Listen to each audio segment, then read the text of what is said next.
E aí, gurizada, bem-vindos ao segundo episódio do Papo de Quarentena. Meu nome é Bruno Pesce, sou o apresentador do episódio de hoje. Temos aí junto comigo Maurício Martins. Ei, valeu, jovens, tamo junto. Temos Pedro Matias. E temos também o Reginaldo Dadalt. Reginaldo! E temos o Bruno Pesce, aê!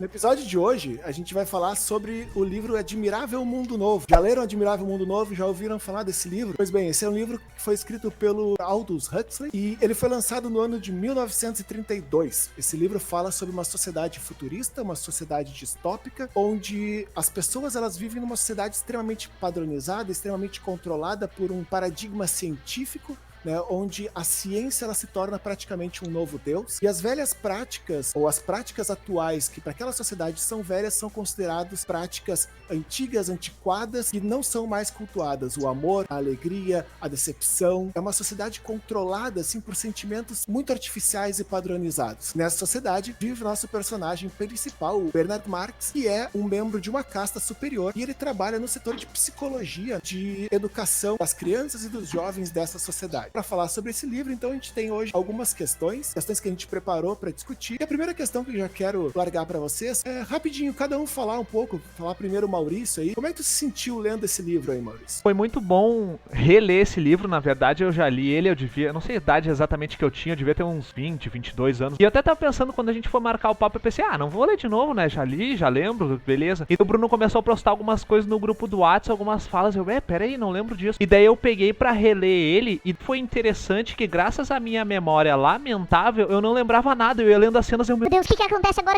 Meu Deus, o que vai acontecer? Então foi bem interessante reler ele, foi como se eu lesse praticamente pela primeira vez. Pedro, diz aí o que tu achou do livro, o que tu achou dessa experiência de leitura? Então, que nem o Maurício, eu tentei ler quando eu era jovem também. Eu tinha uns 11, entre 11 e 13 anos, minha mãe disse que ler esse livro. Me deu um livro velho na mão. Eu olhei pra aquilo, na época eu achava que era punk, né? Mas eu tomava banho, pessoal, tá? E daí eu olhei assim, achei um tédio, joguei longe o livro. Mas agora, pro papo, recuperei, fui ler e no início ele é meio arrastado, ele tá um pouco assim até chegar nos personagens. E quando chega no Bernard Marx, daí a coisa vai, ela toma um ritmo interessante. Muitas citações da literatura, muito texto. Pra mim foi uma experiência muito legal fazer essa leitura. Antes de passar a palavra pro Reginaldo, só uma questão de tomava banho, mas tu continua tomando, certo? Continua. Agora toma, essa semana. O detalhe é que ele parou pra pensar. Reginaldo, como é que foi a leitura do livro aí? Olha só, eu achei muito legal, eu não tinha lido esse livro ainda. E até aproveito o momento para agradecer o Ademar, que me emprestou, Ademar Leão, colega também da literatura, que me emprestou o livro, muito parceiro. E é um ótimo livro, eu gostei muito, me prendeu bastante. Fazia muito tempo que eu não conseguia ler nenhum livro fora da geografia, assim, que não fosse da temática da geografia. Então isso me prendeu bastante, eu li ele muito rápido, gostei bastante da leitura, muitas coisas que me chamaram muita atenção e que me prenderam a leitura, que me fizeram até passar mais horas, assim. Estava era 1 da manhã, eu tava continuando, eu vou mais essa parte, e continuei. Então é um livro que me consumiu rápido, então foi bem legal, eu gostei bastante mesmo. Você sabe que eu também, assim como o Maurício, eu li na época que eu era mais jovenzinho, e na época do lançamento do CD, a gente vai ter que fazer um episódio daqui a pouco explicando o que é CD pra essa galera, do CD do Iron Maiden, que tinha o título, né, de Brave New World, e isso acabou me estimulando a ler o livro. Na época eu lembro que eu gostei bastante, mas que assim como o Maurício, assim, não tinha muita lembrança, eu lembrava mais ou menos da trama geral, e reler o livro pra mim foi muito interessante, acho que com uma maturidade diferente e num contexto diferente também, né, da história que eu me encontro, da história que o mundo se encontra. Foi uma experiência muito legal de reler o livro, foi bacana reencontrar esses personagens e essa narrativa. Nesse primeiro momento a gente vai tentar conversar um pouco sobre esse contexto que o livro foi escrito. O livro foi editado pela primeira vez em 1932, um momento muito complicado no mundo. A gente tem aí o mundo recém-saído da Primeira Guerra Mundial e recém-saído também, né, da crise de 29. Isso vai ter um impacto muito grande sobre as pessoas, né, e sobre as formas de se viver. E acho que o livro ele narra muito isso, assim, ele narra essa dificuldade de pensar um futuro positivo para a humanidade. E aí, enfim, jogo essa bola para vocês. Olha só, eu já vou me meter aqui porque eu sempre defendo uma ideia de que a Segunda Guerra Mundial Mundial abortou um processo muito interessante que a Primeira Guerra Mundial criou, que era a decepção com a civilização. Quando veio a Segunda Guerra Mundial, o terror do Holocausto foi tão grande, a gente falou no último episódio um pouco sobre isso, que as pessoas quiseram recuperar a civilização a qualquer custo. E ali, no final da Primeira Guerra, a decepção com o avanço, com tudo, fez as pessoas pensarem, tá, talvez nós não sejamos civilizados e talvez isso não seja ruim. E começaram a pensar uma nova sociedade sobre outros parâmetros que não era aquele da sociedade civilizada, europeia. E daí vem todas aquelas vanguardas estéticas que a gente chama de vanguardas europeias, e o livro vai pegar uma delas muito centralmente, né, as influências, que é o futurismo. Ode ao avanço, ode à tecnologia, mas no futurismo tinha uma visão positiva disso, que essa tecnologia ainda ia nos levar a algum lugar, e era uma visão até eugenista. E o livro mostra, olha, essa possibilidade de mundo, olha o que vai dar. Pra mim, isso é muito interessante. Um mundo que poderia ter sido. Pois é, e é interessante que eu acho que essas duas questões, elas se somam muito, da Primeira e da Segunda Guerra Mundial. É uma percepção minha. Acho que na Primeira Guerra Mundial, a grande decepção é a tecnologia, que não necessariamente ela vai trazer o bem pra humanidade. E acho que na Segunda Guerra Mundial, a grande decepção é com os governos. E acho que essas duas questões, elas estão muito presentes no livro. A decepção com a tecnologia, a decepção com a ciência e com os governos, a forma com que os governos, eles vão se impor sobre as vidas das pessoas. Maurício, eu lembro que tu comentou aí com a gente, enquanto tu lia o livro, que uma coisa que te chamou muito a atenção foi o prefácio, né, escrito em 45. Foi 45 isso?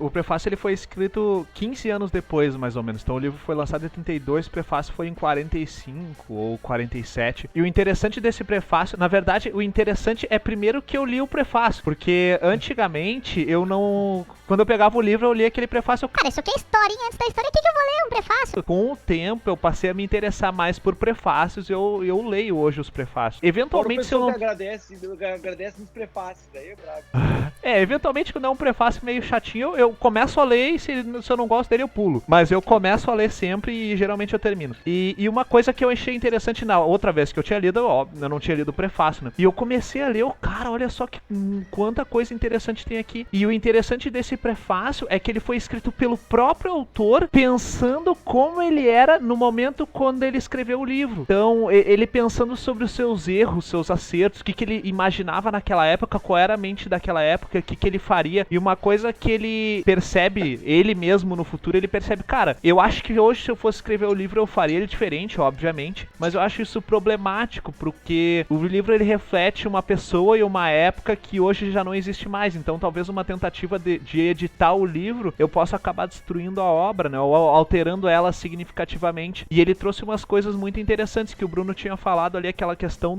da desesperança, né, principalmente assim com as tecnologias e com a desesperança com as pessoas. E isso aparece ele falando assim que quando ele escreveu o livro, ele não tinha esperança nas pessoas. E depois ele mudou de ideia. Ele até trouxe uma frase aqui: hoje não sinto o menor desejo de demonstrar que a sanidade é impossível. Pelo contrário, embora continue não menos tristemente certo que a sanidade é um fenômeno bastante raro, estou convencido de que ela pode ser alcançada e gostaria de vê-la mais difundida. Ele era uma pessoa desesperançosa e ele virou uma pessoa pouco esperançosa, mas aí a gente tem um progresso. E fala também, como o Bruno estava dizendo, a ciência e a tecnologia seriam usadas como se, a exemplo do sábado, tivessem sido feitas para o homem e não como se o homem tivesse se adaptado. Então ele mostra essa crítica dele com as tecnologias e com a forma que elas estão sendo usadas. E uma coisa interessante que ele aponta sobre essa questão governamental, que eu achei também bem interessante que ele traz ali no prefácio, é justamente assim, comparando com outras obras, porque geralmente quando a gente tenta imaginar uma ditadura, a gente tenta imaginar uma ditadura com agressões físicas, com mortes, com torturas, com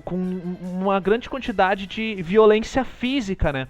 Só que na verdade aqui o interessante desse livro é que ele tá propondo uma espécie de ditadura ou algo nesse sentido, mas não necessariamente com uma violência física. A ideia dele é de certa forma tentar hackear a personalidade, o comportamento e a índole das pessoas para que elas passem a gostar daquele governo, a amar aquela forma de existir e nunca se rebelar contra ela. Inclusive tem uma coisa que aparece bastante no livro que é importante citar, que é o soma, que seria uma substância onde as pessoas são bastante viciadas nelas e são induzidas a consumir essa substância, que seria uma substância que ela te relaxa, ela te deixa tranquilo, e isso é dado no livro pelo governo como pagamento e tal para as pessoas usar constantemente. É uma nova forma de controle da população, mas não pela violência. E daí ele traz assim, ó, um estado totalitário verdadeiramente eficiente seria aquele em que os chefes políticos de um poder executivo todo-poderoso e seu exército de administradores controlassem uma população de escravos que não tivesse de ser coagidos porque amariam a sua servidão. Os mais importantes projetos Manhattan, para quem não sabe o que é Projeto Manhattan, o Projeto Manhattan foi quando ali no período ali da Segunda Guerra, os Estados Unidos organizou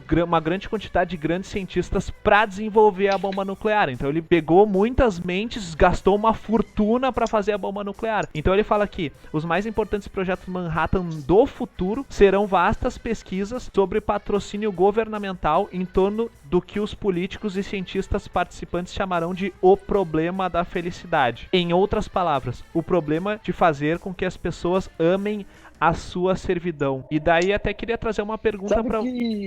Posso, antes de tu fazer tua pergunta, Maurício, deixa eu ter uma frase no texto, no livro, que é bem interessante, que complementa bem essa ideia, e isso fazia parte da ideia do autor. Olha só, ele diz assim, ó, as pessoas são felizes, têm o que desejam, e nunca desejam o que não podem ter. Então essa é uma lógica que está envolvida nisso, de como ter esse controle. Tá aí muito dentro dessa ideia de como tu vai ter. Tu não quer uma coisa que tu não pode ter, então... É completo o fim das utopias, né? Porque se tu não tem um desejo que tu não pode realizar, tu nunca vai querer buscar uma mudança desse mundo, né? Então esse mundo vai ser uma manutenção completa. E uma coisa que eu queria perguntar pra vocês acham que essa tentativa de hackear o comportamento humano, ela está acontecendo? Tu pode repetir, porque eu tava aqui curtindo uma foto de gatinho na internet, porque é isso, né? Agora a gente tem satisfação imediata, a gente posta a foto do nosso gato ali com os olhos grandes, o cara me dá like, agora eu sou amado, porque eu recebi 173 likes na minha foto do Instagram.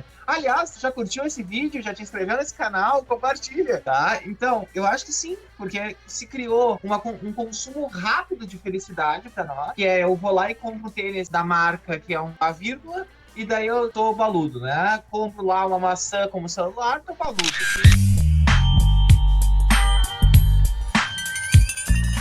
E daí eu vou me satisfazendo só pelo consumo. Mas cadê o eu? Quem somos nós? O que nós ansiamos? Que mundo nós queremos pra nós? Quem nós queremos ser? A gente não tem mais essas coisas que a gente não pode mais alcançar, que são eliminadas do nosso horizonte do que a gente deveria pensar. É só qual é o meu próximo celular. Eu acho que ainda tem alguma coisa que na nossa sociedade ainda não ficou resolvida, quer dizer, os desejos já estão resolvidos, mas a satisfação desses desejos ainda não estão. A gente ainda deseja mais do que a gente pode consumir. Acho que esse é um problema que no Admirável Mundo Novo foi resolvido, né? Os condicionamentos que levam as pessoas a desejarem o que elas devem desejar, e eu acho que isso ainda no livro já foi resolvido, na nossa sociedade ainda não. Resolvido não no que eu queira que seja resolvido, mas algo que dentro das regras que a gente vive ainda não foi resolvido. Mas aí que tá, eu acho que talvez tenha uma coisa interessante a gente pensar. As pessoas querem Admirável Mundo Novo, se a gente for ver. Elas querem a solução mágica. Se a gente for ver o nosso problema agora, que as pessoas querem porque querem sair pra rua, elas querem que a cloroquina resolva, entendeu? Tipo, toma cloroquina e ter a solução. Tô saudável, eu vou poder fazer o que eu quiser. As pessoas querem uma solução mágica, elas querem o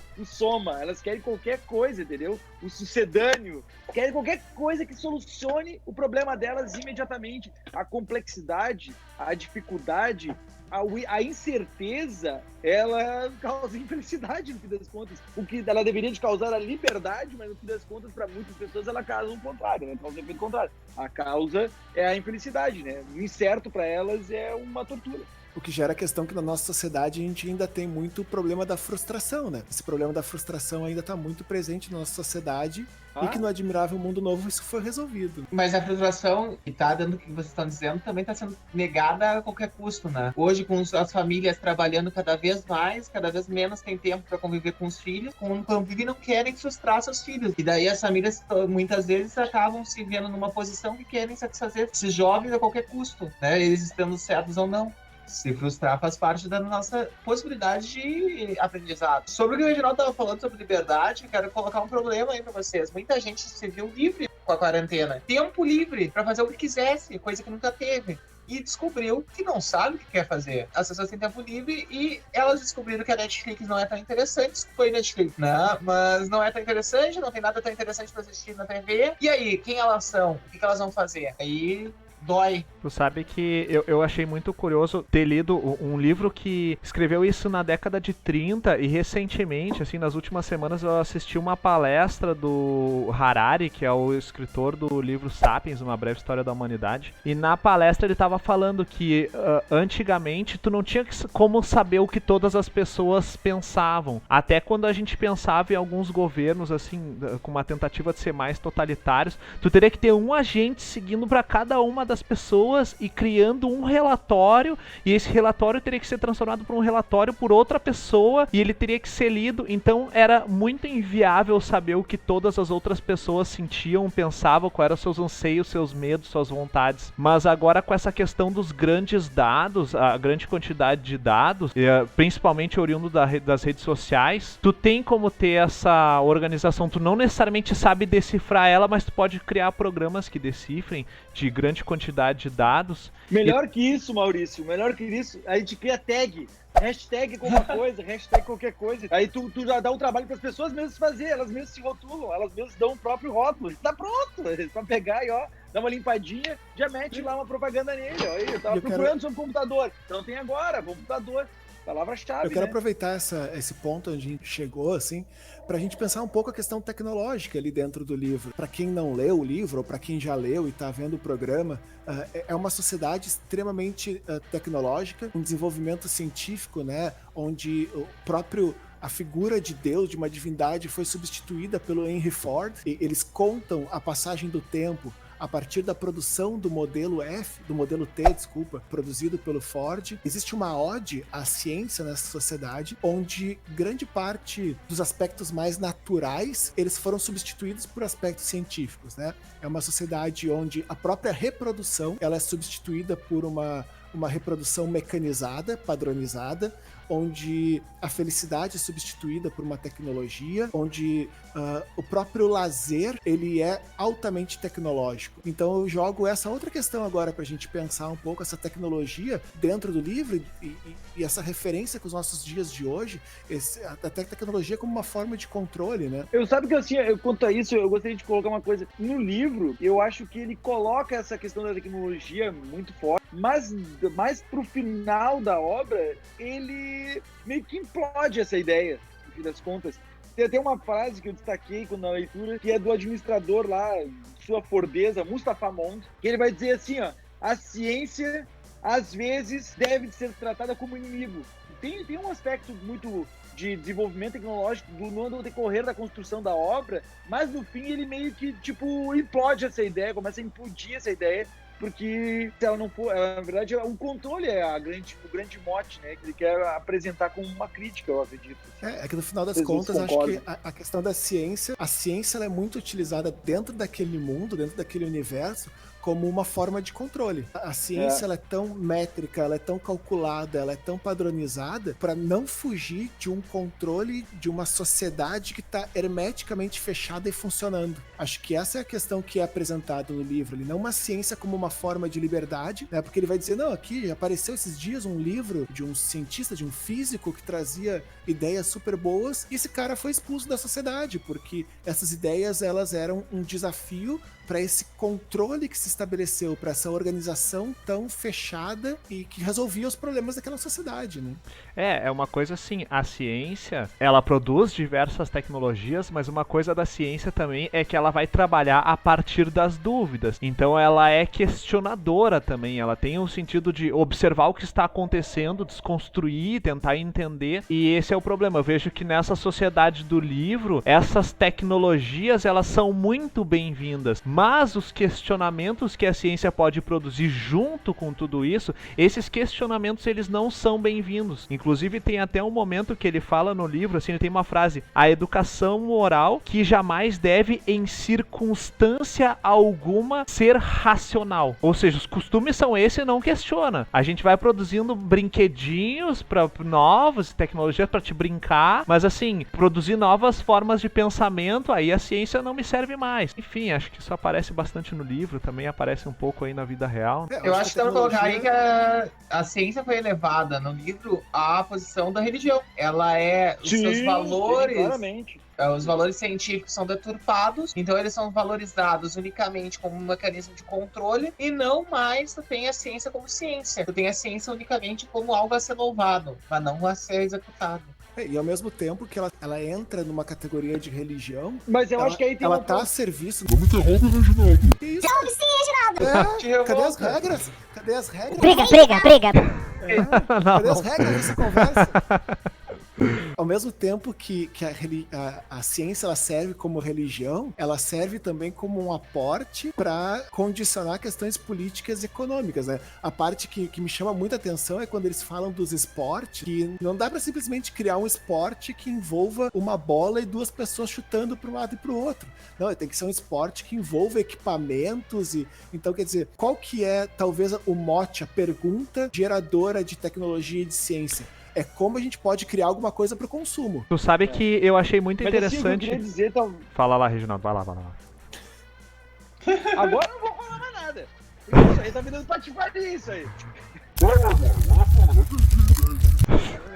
Conectando com isso aí pra questão de consumo, sabe que esses dias eu tava dando aula, tava lá no Meet, e eu tava falando, raios gama e tal, e daí o aluno veio assim, Soro, raio gama do Hulk, do Hulk, sei lá, meu, se tu diz que o raio gama é do Hulk, não sei, eu não entendo muito dessa mitologia hulkiana. Aí ele até achou engraçado, Soro, até é estranho mitologia hulkiana, e eu até falei, não, cara, na verdade, assim, é muito estranho, porque a gente já nasce num mundo onde a gente nasce com o bonequinho do Homem-Aranha, o bonequinho do Homem de Ferro, o bonequinho do Hulk. A gente sabe toda a história do Homem-Aranha, a gente sabe do que é o Peter Parker, sabe da Tia May, a gente sabe do Tio Ben, a gente sabe construir todas essas histórias que na verdade elas são fruto de uma ficção. Esses filmes, esses materiais, eles são produzidos porque vendem. A hora que esse filme parar de vender, eles param de vender esses materiais, acham outra coisa que está vendendo e colocam aquilo lá na jogada. Então é curioso que a gente domina muito essas histórias. Não tô sendo contra, assim, eu assisto Vingadores, não é botar dedo na cara de quem assiste ficções. Eu também gosto de ficções. Quando eu tava na adolescência, adorava Senhor dos Anéis. Senhor dos Anéis não tem uma conexão com a realidade. Gosto de jogos de computador, são ficção, não tem conexão com a realidade. O ponto é a gente estar ciente de que muitas dessas coisas são produzidas para o comércio. E não só isso. Estar ciente de que muitas vezes a gente domina esses diversos conhecimentos ficcionais, mas daqui a pouco, tu saber assim como é que foi a revolta de Canudos, como é que foi a guerra do Paraguai, que vai ter uma grande interferência aqui do Brasil, tu não sabe. A Revolução... E não é só uma crítica assim, eu dizendo que tu não sabe. Eu também tenho dificuldade de saber. Eu também cresci nesse mundo onde a gente recebe informações ficcionais e muitas vezes as coisas que são parte do nosso mundo a gente acaba deixando de lado. Então é uma crítica ao nosso modelo, a nossa forma de agir, inclusive a minha, eu também me incluo nessa saber de ficções, só que depois o problema é que quando a gente precisa interagir na realidade, às vezes falta um pouco as fichas ali pra gente poder compreender o nosso mundo, né? Tem um ponto legal, assim, e que os livros de distopia, eles vão trazer muito isso. Isso está presente no 1984, isso está presente no Fahrenheit, no Conto da Aia, está presente na Revolução dos Bichos, está presente aqui no Admirável Mundo Novo também, que é justamente a questão da alienação, do quanto que algum indivíduo, ele se aliena daquilo que está acontecendo no seu entorno. Não, olha só, olha essa frase. Eu pergunto pra você, olha essa frase, olha só. Não, peraí, agora eu vou interromper, peraí. Não. O Reginaldo... a gente não pode falar. Eu achei que o Reginaldo tinha desistido de falar. Tá, vai lá, Reginaldo, vai lá. Não, eu vou desistir. Tá, se tu desistiu, eu vou falar. Tu desistiu, tu vai ficar tipo... Fala, meu mediador, fala, outro fala. Eu vou falar. Antes que a gente vá à frente na discussão, eu queria retomar uma ideia que talvez me ocorreu aqui pensando nisso. A questão, talvez, de um ideal de perfeição, né? O ideal de que as coisas são perfeitas, que elas têm uma forma, têm uma estética. O livro, de certa forma, mostra que tem uma estética a ser seguida pela sociedade. Aí, eu acho que esse é o problema, talvez, de tanto, às vezes, da religião, e eu respeito todas as religiões, não estou falando de uma específica, estou falando em geral, e da ciência.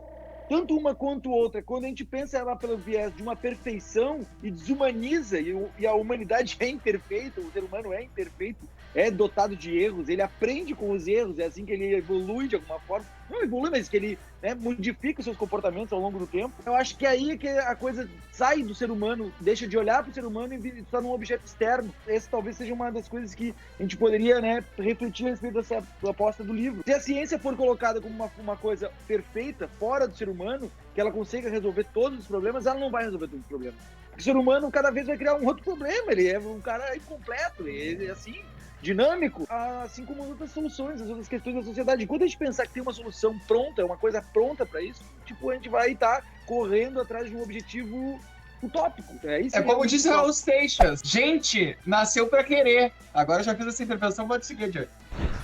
Manda a frase lá, Maurício. Aqui ele tá falando sobre a produção do cinema ali, porque eles têm ali uns cinemas 4D que mexe a cadeira e mexe tudo e faz e acontece. Só que esses cinemas eles fazem um monte de efeitos especiais e tal, só que a história é uma história vazia, assim. E daí eles apresentam aqui, ó. Mas esse é o preço que temos que pagar pela estabilidade. É preciso escolher entre felicidade e aquilo que antigamente se chamava de grande arte. Nós sacrificamos a grande arte. Temos em seu lugar os filmes sensíveis e o órgão de perfumes. Mas eles não significam nada.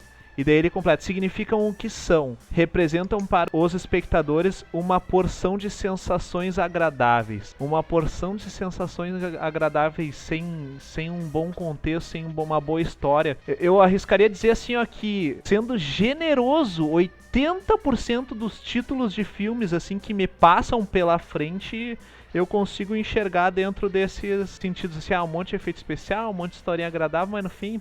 Tu quer uma novela mexicana? Maria do bairro, Maria do Brasil? Cultura! ele quer drama.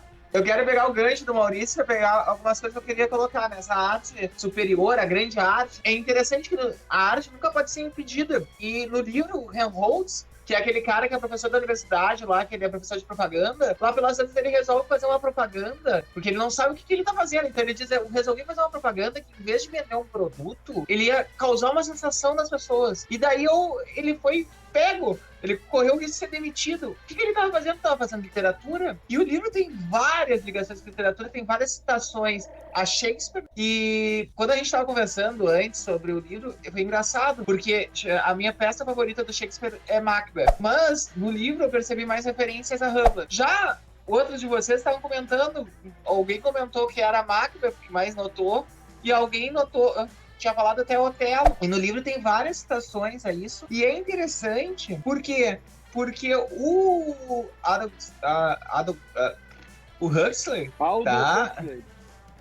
ele escolheu o Shakespeare para ser o último sobrevivente da literatura do nosso tempo. A última grande arte sobreviveu. Depois a gente até descobre que talvez não seja bem assim, sem spoilers, né, pessoal?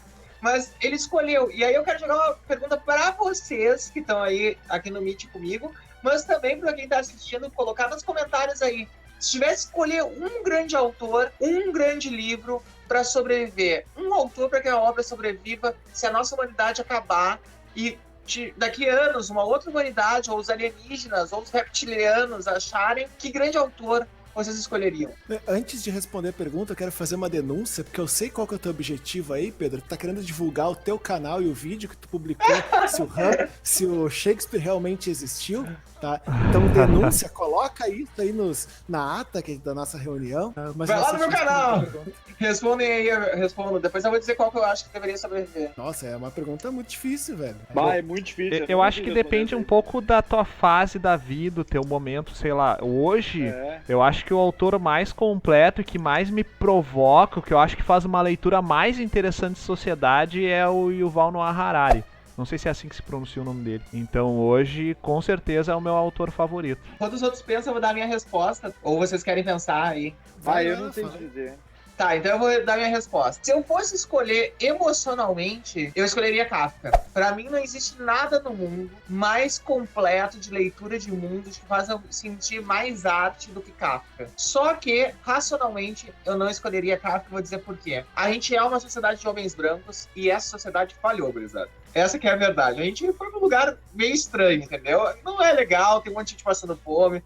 um monte de gente sendo oprimida, um monte de gente sem voz. Não foi legal. Então, nesse caso, eu abro mão do Kafka. Olha, pode ser a Clarice, pode ser Conceição Evaristo, pode ser a Chimamanda Ngozi Adichie. Bota aí uma outra visão de mundo, porque a nossa flopou. Falando nisso, Pedro, tu tinha... O Reginaldo caiu.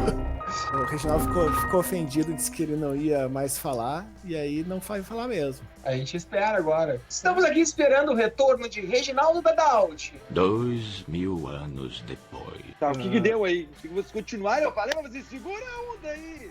Bueno, acho que ficou claro que não é uma pergunta muito fácil de responder, né, Pedro? Eu realmente não sei agora quem que eu escolheria, mas enfim, eu vou só puxar o assunto de novo aqui para as questões tecnológicas, porque eu fiz uma lista, eu fiz o tema de casa aqui, e eu vi algumas questões tecnológicas que o livro apresenta, que foi escrito na década de 30, e que tem questões que vão aparecer, tipo, várias décadas depois, tipo, o primeiro bebê de proveta, que aparece em 78, a manipulação genética, que começa a partir dos anos 70, o cinema sensível, que o Maurício estava falando, que o sistema 4DX, que começa em 2009, a questão do Prozac, da droga da felicidade, o que deveria garantir a felicidade sem um efeito reverso, né, que só vai surgir nos anos 80. E aí eu acho que a gente podia falar de uma questão muito importante, que é a questão do controle de natalidade, porque nessa sociedade, acho que eu vou adiantar um tópico que a gente vai pra frente, que a gente vai falar sobre essas questões comportamentais, é uma sociedade onde as questões sexuais, elas são muito livres, as relações sexuais, elas são completamente livres, mas existe toda uma questão de que a concepção, né, ou a natalidade não existe mais. O nascimento, ele é feito por métodos científicos, né, e aí a gente vai ter essa questão das pílulas, né? Muitas mulheres já nascem inférteis, mas algumas mulheres, elas nascem férteis, e para isso elas têm todo um sistema de controle de natalidade. O sucedâneo de gravidez. Fala aí, Reginaldo, então, já que tu pegou a palavra. Assim, ó, eu acho bem interessante essa parte, até porque ele fala até da questão do cinto de Malthus, né? O cinto malthusiano. E aí ele puxa uma ideia do Thomas Malthus, né? Que é do final do século XVIII e que do início do século XIX, e que é um cara que voltou a ser muito discutido até na sociedade hoje em dia, né? Tem muita gente usando muito essa coisa do controle de natalidade como uma ferramenta, como uma coisa a ser cada, tá? Mas é discutível, né? É muito discutível isso. Qual é o direito de tu decidir, né, se uma pessoa quer ou não quer ter filhos, né? Isso é uma coisa muito individual, isso é uma coisa particular de cada um, mas é uma coisa que vem sendo discutida em filmes, vem sendo discutida em literatura, vem sendo discutida por políticos. Tem um pessoal aí que quer discutir isso, né? Que quer dizer se tu pode ou não pode ter filhos, se tu é capaz de ter filhos, se a sociedade permite ter filhos, em que condições ter filhos. Só esquecem de perguntar pro principal interessado, que no caso seriam as mulheres, né? Mas enfim, isso aí...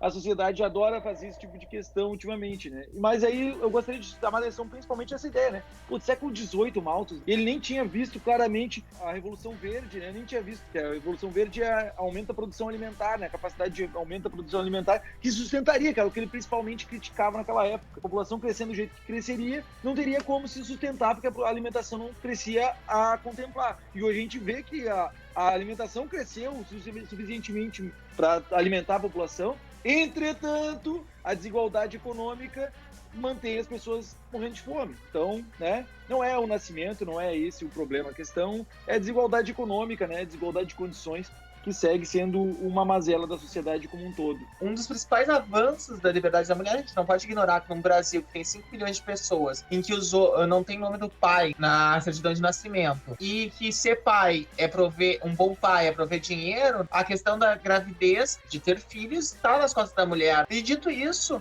o livro traz um avanço importante da liberdade das mulheres, que é a questão dos métodos contraceptivos. Ali naquela sociedade, a gente ainda tem a questão de que essas mulheres podem ter vidas sexuais equivalentes aos homens, tem essa opressão, embora essas vidas sexuais sejam bem questionáveis, se aquilo ali é algo que nós desejaríamos na nossa sociedade, mas ainda assim, né, naquela sociedade ainda tem uma questão, os homens da casa superior são os alfas, as mulheres são as betas, eles já colocam um elemento importante ali também, e por fim, tem tudo isso, mas a gente não tem no livro nenhuma personagem feminina. A gente tem algumas personagens mulheres, mas nenhuma delas tem alguma importância na obra. Assim, ó, o máximo que a gente tem é a Lenina, que é interesse amoroso do Marx. Depois a gente tem ali a Fanny, que vai ter uma breve conversa ali.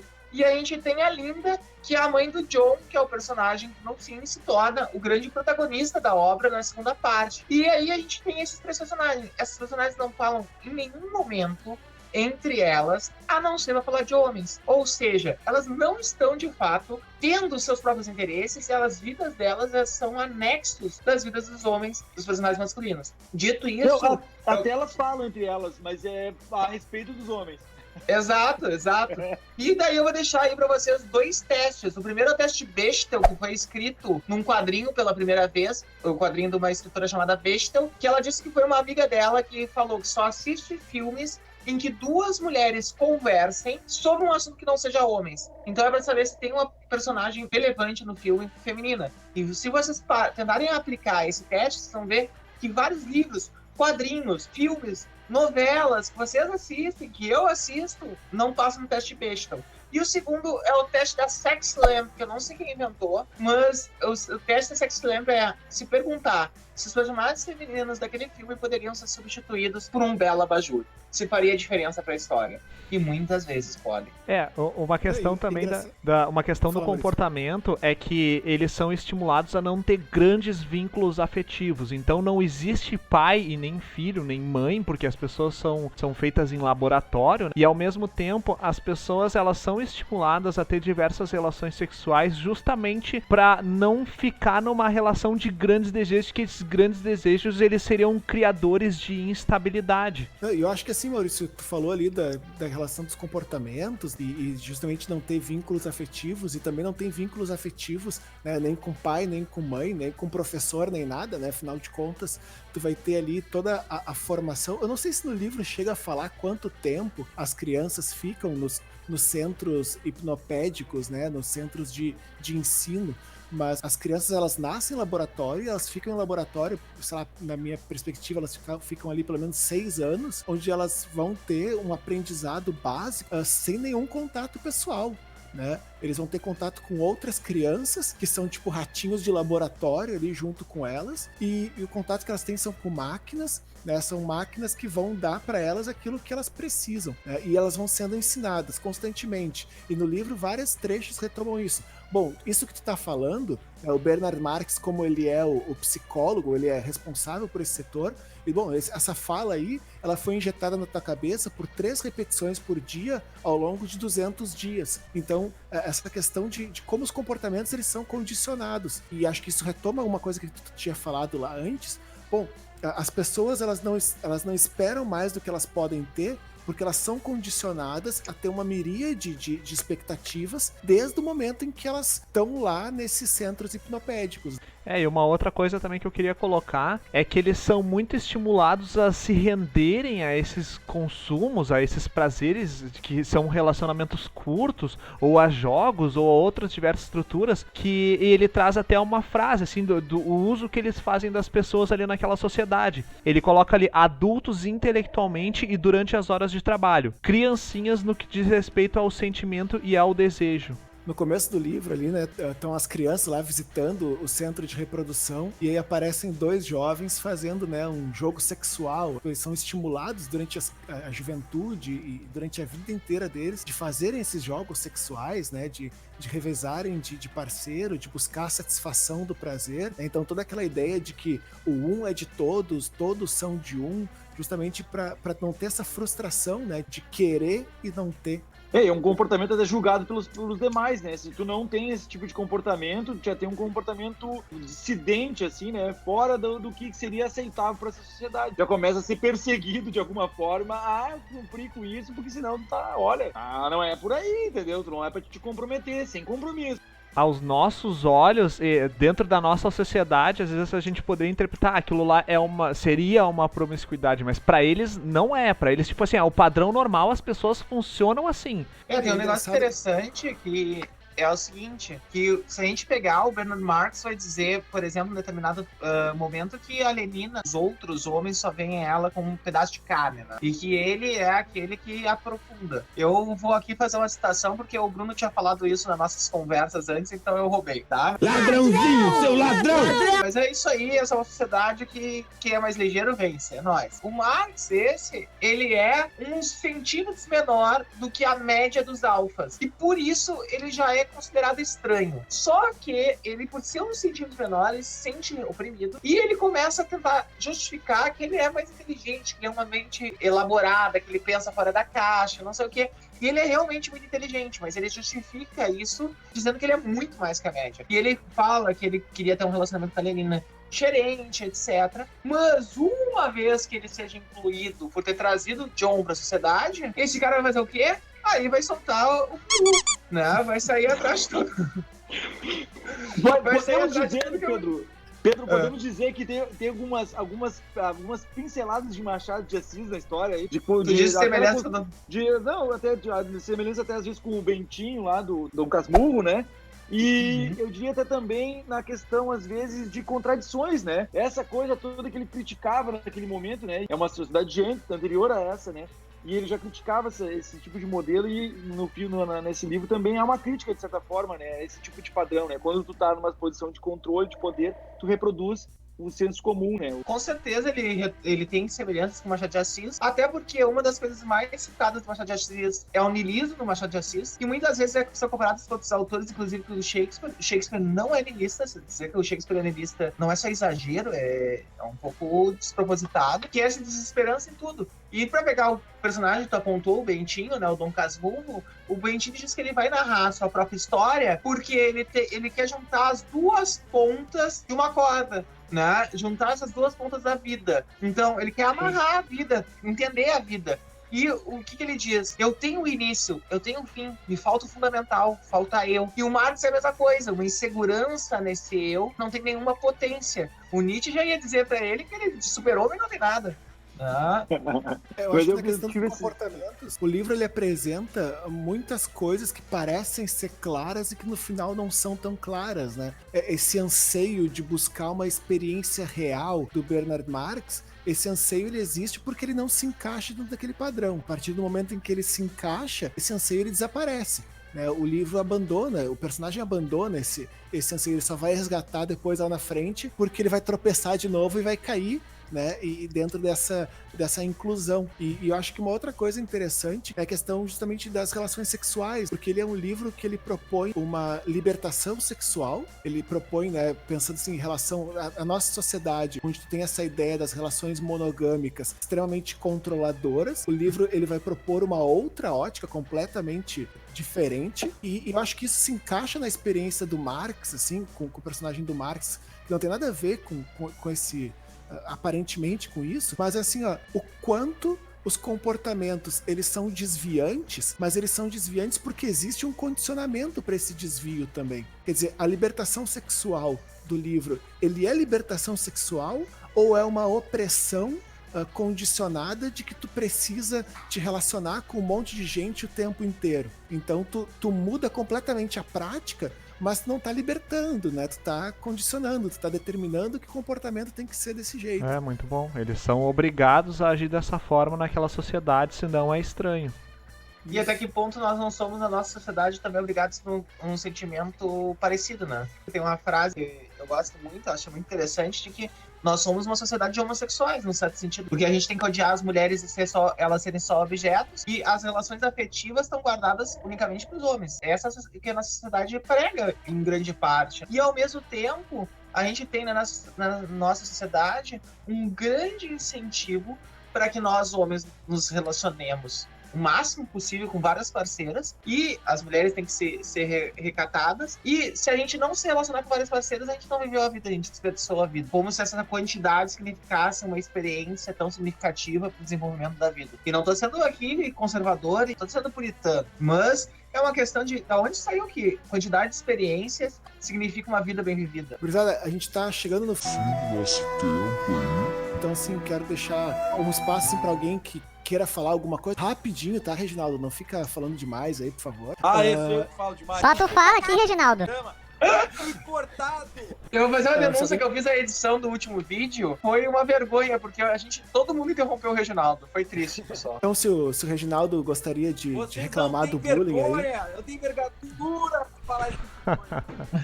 alguém quer acrescentar algum ponto que não foi? Mediador.